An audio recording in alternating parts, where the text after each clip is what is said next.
اگر حافظ کی داڑھی ایک مشت سے کم ہو۔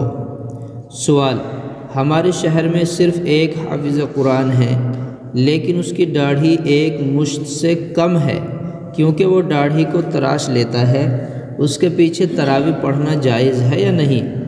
جواب: اگر دوسرا امام اس سے بہتر مل سکتا ہے تو اس کو امام نہ بنایا جائے، ایک مشت داڑھی رکھنے کے لیے اس کو کہا جائے اور وہ داڑھی بڑھا لے تو ٹھیک ہے۔ کفایت المفتی جلد نمبر 3 صفحہ نمبر 78۔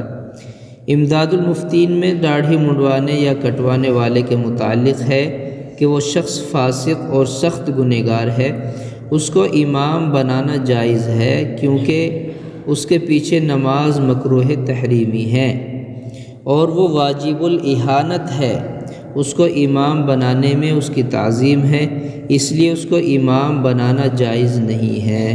امداد المفتین فتاوی دارالعلوم میں یہ مسئلہ درج ہے کہ حدیث سے داڑھی کا چھوڑنا اور زیادہ کرنا اور مونچھوں کا کتروانا ثابت ہے اور داڑھی کا منڈوانا اور کتروانا جبکہ داڑھی ایک مٹھی سے زیادہ نہ ہو تو حرام ہے۔